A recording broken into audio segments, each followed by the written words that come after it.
Canal Retina. Información y actualidad sobre la retina en español. Programa elaborado por la Asociación Retina Murcia, Retimur. Presenta David Sánchez. Hola y bienvenido a este 14º episodio de Canal Retina. Hoy estamos en Valencia, en la sede de la Asociación Retina Comunidad Valenciana, a la que le damos las gracias por cedernos este espacio para poder grabar este episodio en el que vamos a conversar con José Joaquín Gil Izquierdo, presidente del Observatorio Nacional de Enfermedades Raras Oculares, ONERO. Déjame antes que te recuerde que nos puedes encontrar en www.canalretina.org, también nos puedes ver en YouTube y escuchar en iVoox, Apple Podcast y Spotify. Además, puedes dejarnos tus comentarios en info@canalretina.org y también en la sección de comentarios de las diferentes plataformas. Por último, déjame que te felicite a ti que estás al otro lado de nuestro continente, que estás en el continente americano, a todas esas personas que nos escucháis desde Estados Unidos, Colombia, Argentina, Chile y que seguís este podcast. Os damos las gracias por estar al otro lado. Y ahora ya sí, comenzamos. José Joaquín, muchísimas gracias por aceptar la invitación de Canal Retina y estar con nosotros. Buenos días, David. Gracias a vosotros. Muy bien. José Joaquín Gil Izquierdo es el presidente del Observatorio Nacional de Enfermedades Raras Oculares y es miembro también de la directiva de Retina Comunidad Valenciana. Él es afectado también por una distrofia hereditaria de retina, la retinosis pigmentaria. Y bien, en primer lugar, lo que quería preguntarte es ¿qué es el Observatorio Nacional de Enfermedades Raras Oculares, ONERO? Bien, David, el observatorio, como hemos hablado en alguna ocasión, nace hace 2 años, en el verano del 18, con el propósito de generar conocimiento sobre las enfermedades raras oculares. El observatorio es una asociación de asociaciones, en primer lugar. Lo forman aproximadamente ahora 25 y todas ellas como te comentaba, se unen con un propósito: generar conocimiento sobre las enfermedades raras oculares, por supuesto, sentar las bases para poder en un medio plazo tener acceso a las redes europeas de referencia y con una finalidad evidente, que es que el paciente al final sea el gran beneficiado con la posibilidad de poder acceder a terapias avanzadas.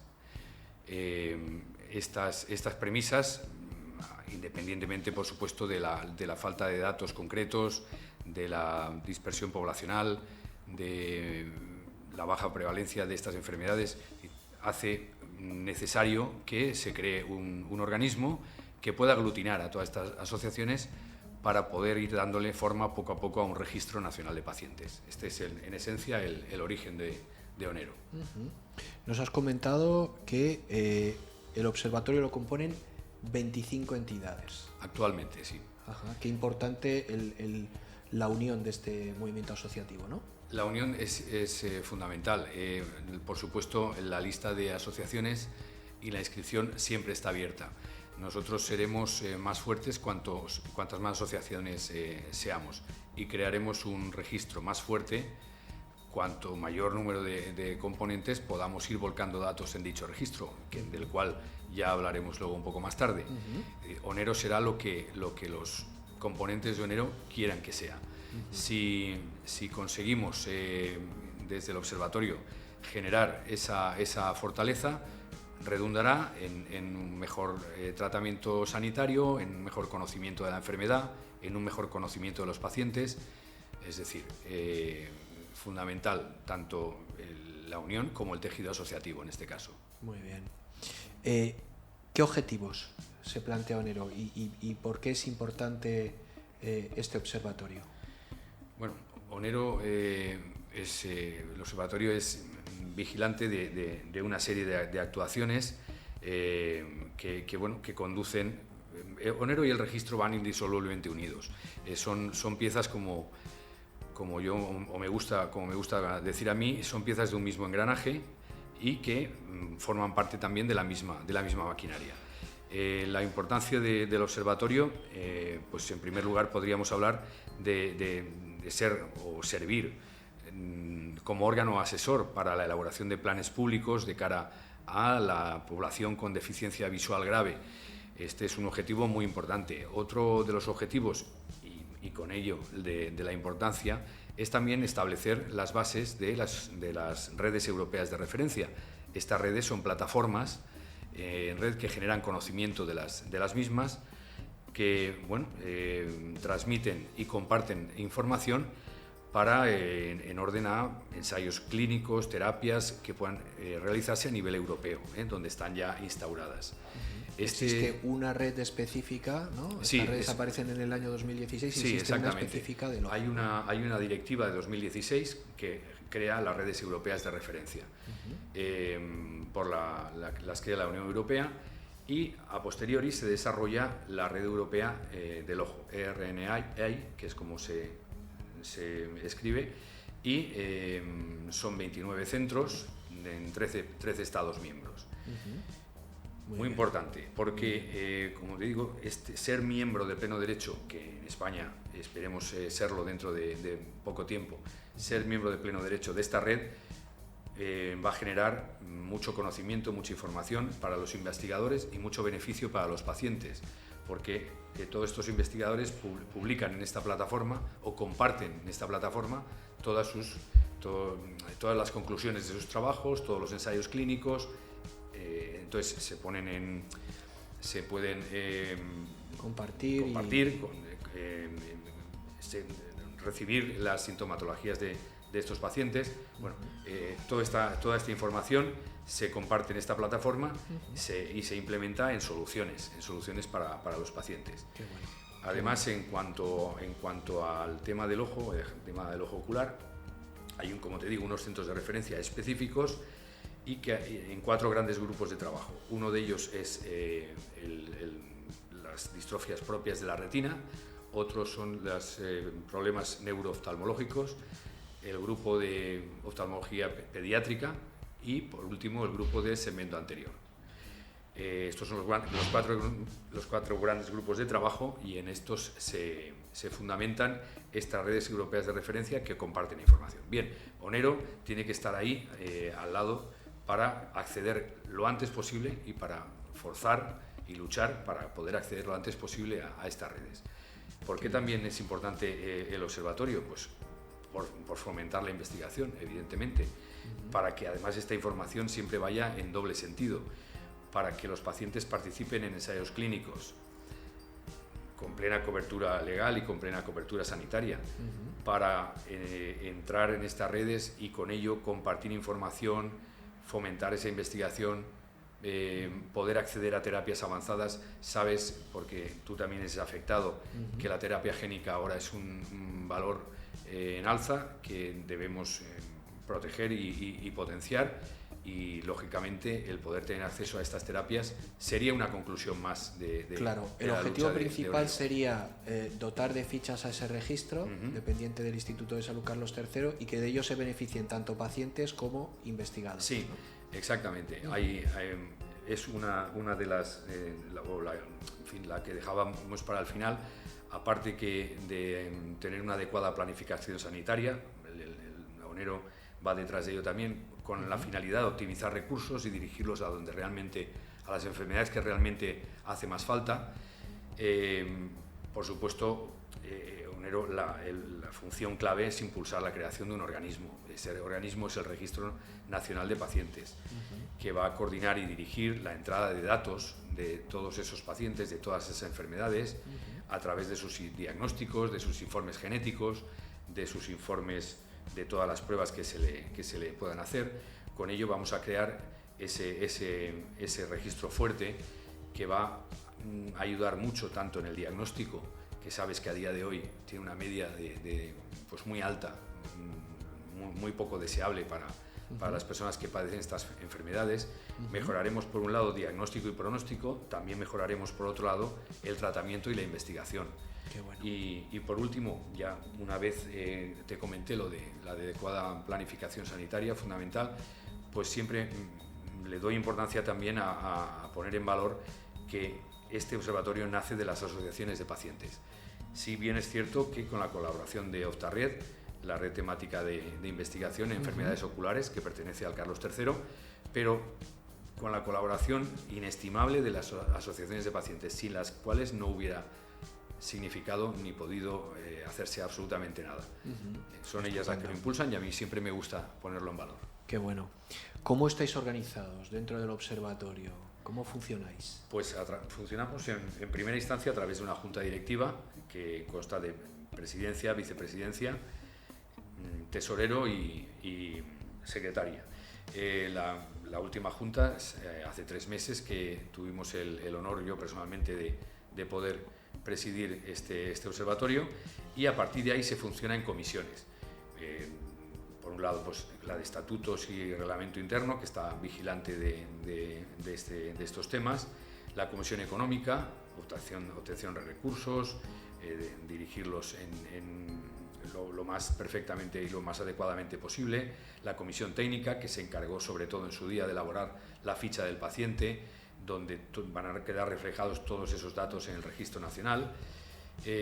Bueno, también hay un consejo asesor en el que forman parte colaboradores nuestros, como FEDER, como la ONCE, también está el IOBA, la Universidad de Valladolid, a través del IOBA, Optarred, como te comentaba antes, que forman 25 universidades, hospitales y centros oftalmológicos de gran prestigio.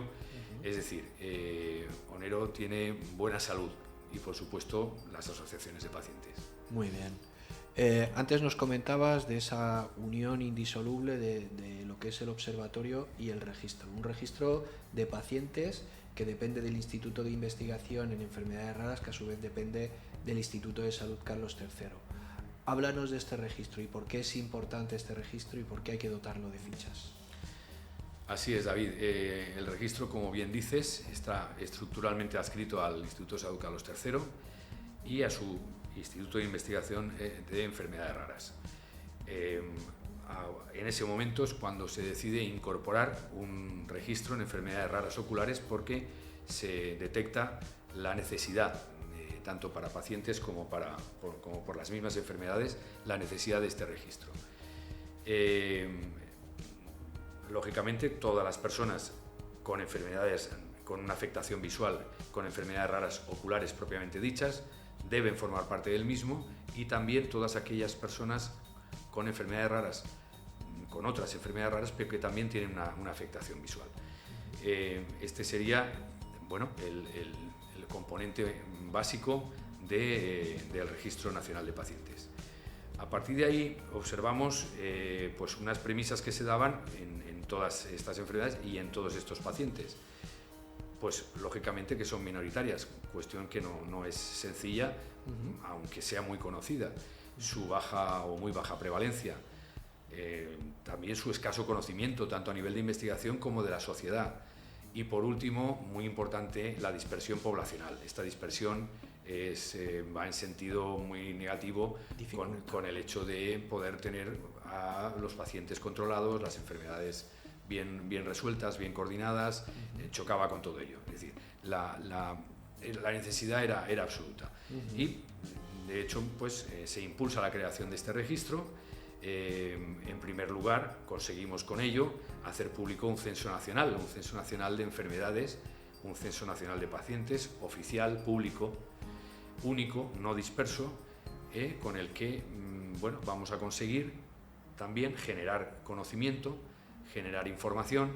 Con ello también mejoraremos la atención sanitaria, podremos mejorar el diagnóstico, vamos a poder fomentar la investigación. ¿Por qué? Porque los investigadores también van a tener una ventana de acceso a ese registro para primero darse de alta, y una vez ya el instituto y el registro les conceda esa posibilidad de acceso, van a tener acceso directo a sus pacientes y a mucha información de pruebas clínicas, de ensayos, de terapias, de resultados, de conclusiones, que, lógicamente, sin conocer los datos identificados de esa persona, sí que van a poder tener acceso a muchos de los estudios y a muchas de las conclusiones.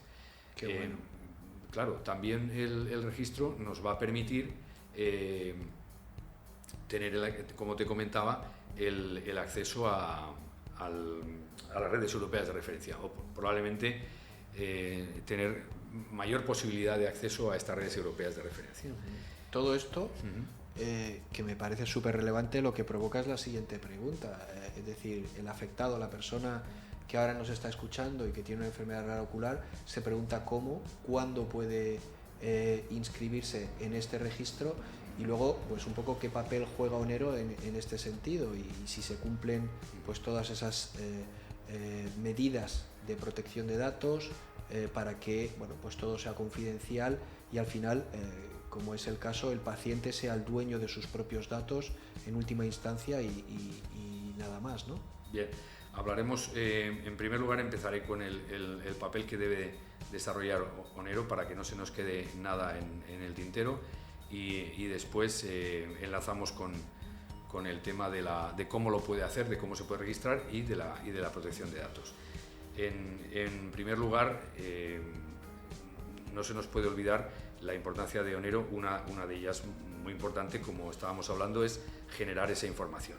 Esa información también debe llegar a la sociedad. Sabes que las enfermedades raras y más en este caso las oculares son grandes desconocidas de la sociedad en general. Onero, no se nos puede olvidar el papel que tiene que desarrollar de información y de dar una imagen fiel de estas enfermedades, alejada de la compasión, alejada del dramatismo, pero sí del pragmatismo y de lo que significa, de la importancia que tiene todas estas personas. También debe dar y debe participar en todos aquellos convenios, documentos, acuerdos que se puedan llevar a cabo, tanto con instituciones públicas como privadas. Debe ponerlos por escrito para facilitar esa cobertura legal, esa seguridad jurídica, la transparencia documental que hemos hablado muchas veces, que esa transparencia que hemos querido dar a Onero desde el primer día, que se fundó hace ya 2 años. Y por supuesto que Onero también está para colaborar, lo hemos comentado, debe colaborar con el instituto, debe colaborar con el registro, debe colaborar científicamente con Oftarred en todo aquello que los pacientes puedan ayudar y también estar enlazado en red, claro, con los diferentes actores que tienen algo que decir en todo este tipo de enfermedades. Y por supuesto contar con la colaboración y favorecer tanto la investigación por un lado como la colaboración de todas aquellas entidades públicas o privadas que puedan ofrecer y nosotros podamos ofrecerles a ellos y que nos puedan ofrecer recursos. A partir de ahí, una vez conseguido todo esto, Onero está para facilitar también el acceso del registro de aquellos pacientes que lo necesiten. Estos pacientes, que antes ya los hemos identificado, qué sintomatología deben tener, pues pueden hacerlo, pueden aportar sus datos al registro de varias maneras. En primer lugar, lo pueden hacer individualmente a través de la plataforma que el mismo registro de Salud Carlos III pone a su disposición. A continuación, en la mayoría de los casos que se nos está dando, lo pueden hacer a través de las asociaciones de pacientes. Estas asociaciones tienen personas que están ayudando, como siempre hacen las asociaciones y las cuales no podríamos ser nada, están ayudando a que estos pacientes incorporen sus datos en el registro y les hagan seguir los pasos necesarios para poder hacerlo. Por último, dirigiéndose al registro directamente, también Onero va a disponer de una persona en el registro que va a trabajar por y para el observatorio y va a solventar todas aquellas dudas y todas aquellas vicisitudes que podían surgir, aparte de ser la persona encargada de introducir todos esos datos y dotar de vida a ese registro, del cual luego vamos a extraer muchísimas conclusiones positivas para el paciente. Estas son digamos que por culpa, entre comillas, de la pandemia, hemos tenido que eliminar la vía documental, la vía a través de un documento físico que también se podía remitir a través de una empresa de mensajería directamente del paciente al registro. Esta hoy por hoy está eliminada. ¿Y cuándo? Pues quiero decir, esto está abierto, se puede hacer ya, llevamos ya algún tiempo haciéndolo, se puede hacer ya, y por todas aquellas personas que hemos comentado antes que tengan enfermedades raras oculares u otras enfermedades con afectación visual. Fantástico. La siguiente pregunta sería, ¿cómo os puede conocer y reconocer el afectado? Es decir, ¿dónde se puede encontrar a Onero? ¿Tenéis página web? ¿Dónde estáis? Bien, me alegra que me hagas esta pregunta porque precisamente ahora estamos trabajando en una campaña de difusión. No me gusta llamarla de publicidad, es una campaña de difusión, de visibilidad, tanto del observatorio como del registro, que como ya bien hemos comentado, si son partes de una misma maquinaria. Esta campaña de visibilización a nivel nacional pues va a poder hacer llegar a la sociedad, a los gestores sanitarios, a la investigación, a centros oftalmológicos, universidades y a la sociedad en general, como te comentaba. Además de ello, nosotros participamos siempre en todos aquellos congresos, eventos y situaciones donde se pueda compartir información con todas aquellas partes relacionadas con el tema de las enfermedades visuales, de los laboratorios, de los sistemas sanitarios, etc. También de los congresos, como te comentaba, sin ir más lejos, el próximo mes de octubre estaremos en el congreso que Retina Murcia organiza en Murcia todos los años y estaremos ahí presentando tanto el observatorio como el registro. Es decir, somos una entidad viva y como tal debemos estar siempre sujetos a dar la máxima información. Hace 2 semanas, también sin ir más lejos, estuvimos en el encuentro digital organizado por Europa Press y Laboratorios Novartis, pues en los cuales se habló del diagnóstico precoz, de la importancia del registro, de la importancia de los pacientes. En fin, estamos muy satisfechos de todo lo que se está haciendo, pero bueno, queda mucho por hacer. Qué bueno. Vamos a recordar para la persona que nos está escuchando cuál es la dirección de la web de Onero. Es www.onero.org, ¿no? Correcto, onero.org. Muy bien. Y el correo electrónico para cualquier cosa que necesiten, onero@onero.org. Perfecto.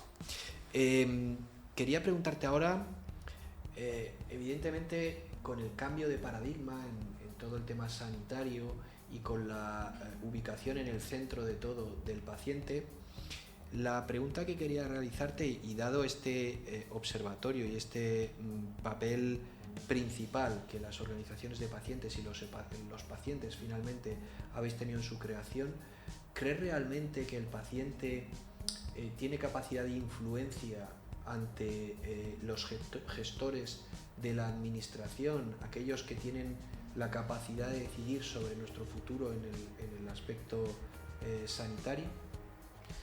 Esto está cambiando, David, está cambiando. El paciente históricamente,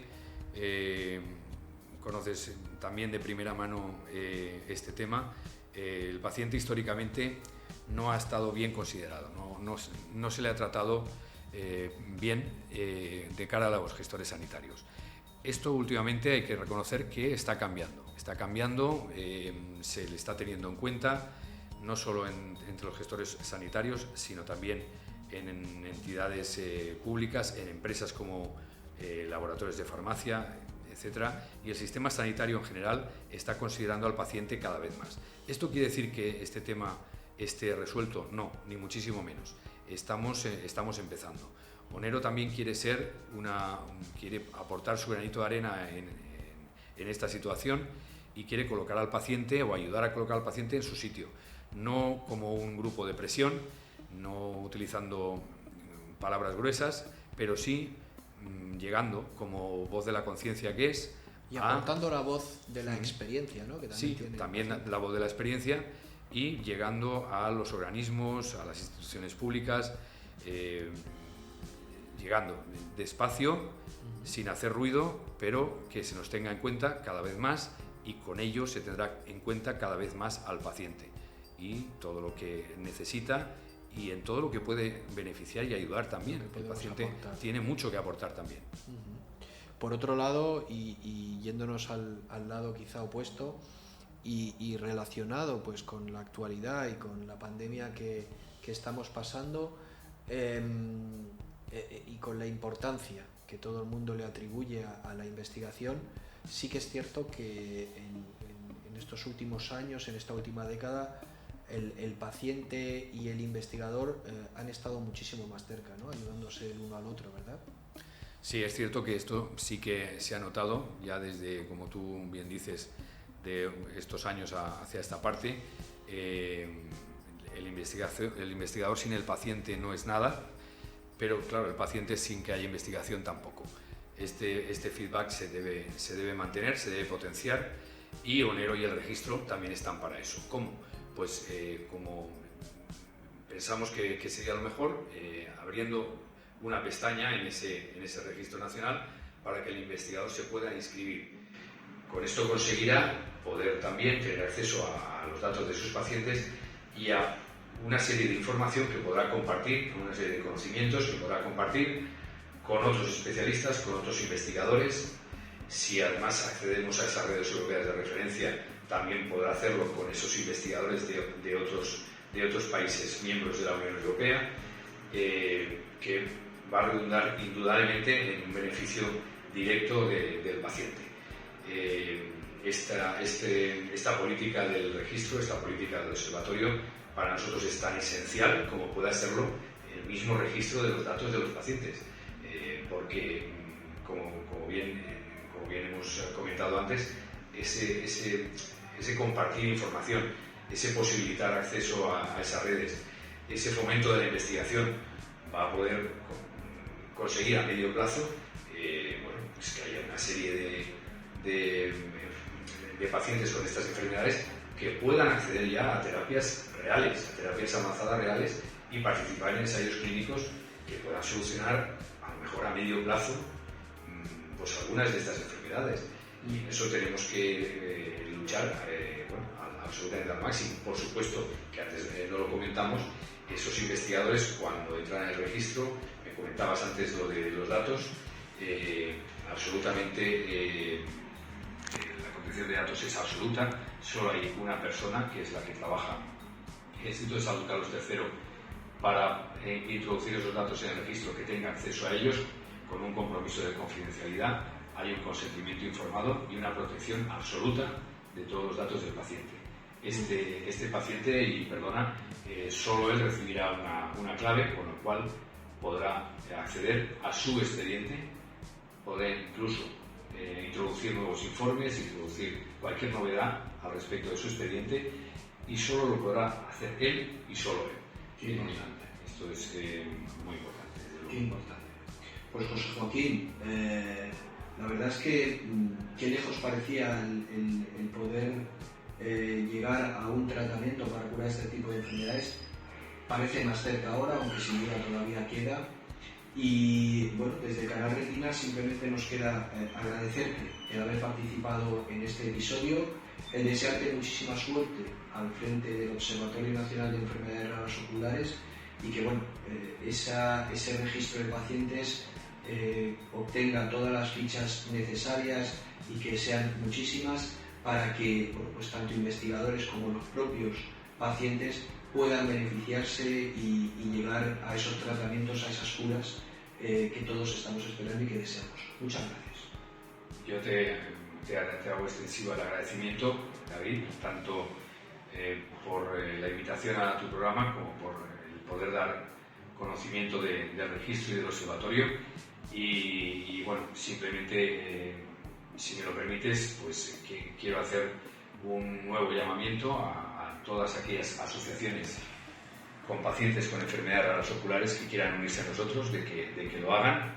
Cuantas más seamos, más fuerza tendremos, y que todas aquellas instituciones, tanto públicas, privadas, o entidades, empresas, laboratorios y sistemas sanitarios de las comunidades autónomas que quieran ayudarnos, nosotros colaboraremos con ellos y ellos pueden ayudarnos desde muchos puntos de vista. Así que, repito, muchas gracias. Muy bien. Pues hasta aquí llegamos, hasta la emisión de este 14º episodio de Canal Retina.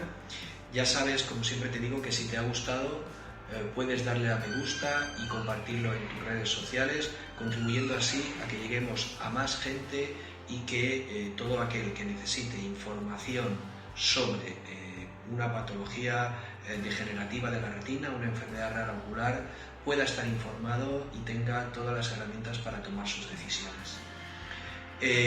Nada más, nos despedimos ya hasta el próximo episodio de Canal Retina, que será una vez pasado el verano aquí en España, será en el mes de septiembre, siempre y cuando pues, no te sorprendamos con algún episodio que pueda ser sorpresa en este verano, sino será en el mes de septiembre cuando publiquemos un nuevo episodio. Que pases un feliz verano y ya sabes que, como siempre te decimos, Retimur, mira. Este podcast se ha producido con la colaboración de Novartis.